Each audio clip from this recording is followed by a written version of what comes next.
Bugungi mavzuyimiz aql zaif o'quvchilar nutqining fonetik jihatini tafsirlab bering.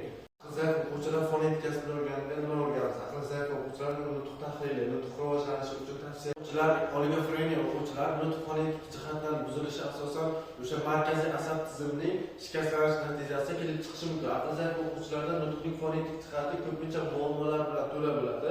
Bu muloqot ko'nikmalarida ham anchagina foyda bermay qo'yadi. Ularning talaffuzda va ovoz chiqarishda o'ziga xos xususiyatlar mavjud. Bu xususiyatlarni tushunish va hisobga olish ta'lim jarayonini yaxshilashga yordam beradi.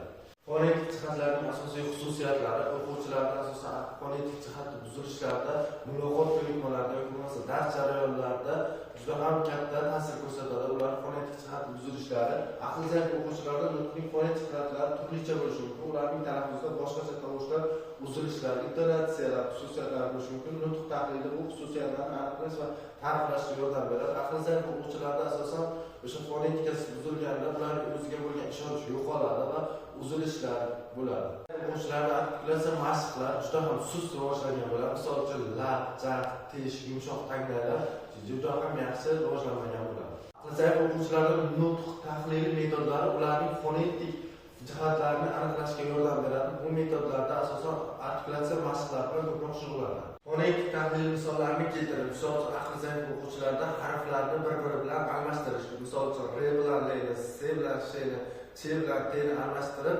gapirish aql zaiflarda ko'proq uchraydi. Zaif o'quvchilarda asosan nutqlarda o'sha so'zlarni portlovchi, sirg'aluvchi, jarangsiz, yumshoq va qattiq harflarni bir-biri bilan almashtirib gapirish ko'proq uchraydi. Aql zaif o'quvchilarda nutq kamchiliklari, masalan, so'zlarning so'zlashtirishi, tovushlar va talaffuzdagi noaniqliklar orqali namoyon bo'ladi. Bu holat o'quvchilarning o'zlarini ifoda etish qobiliyatini pasaytiradi.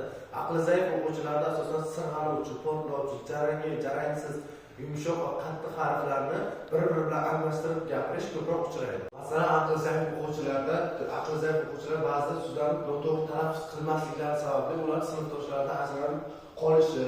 Bunday vaziyatlarni bartaraf etish uchun doimiy mashqlar, maxsus ta'lim usullaridan qo'llash va ota-onalar bilan birgalikda hamkorlikda aql zaif o'quvchilarning fonetikasi bilan shug'ullanish kerak. Aql zaif o'quvchilar nutq kamchiliklari ko'p uchraydi. Ushbu kamchiliklar ular uchun akademik va ijtimoiy muammolarni keltirib chiqarishi mumkin. Aql zaif o'quvchilarni misol uchun pedagogik yoki psixologik defektlar shug'ullanganda yoki o'z uyda ham bolalar korreksiya mashqlarini ota-ona shug'ullanib turish kerak. Agar pedagog shug'ullangandan keyin uyga borib boshqa muhit bo'lsa, aql zaif o'quvchilar fonetikasida o'zgarish bo'lmaydi.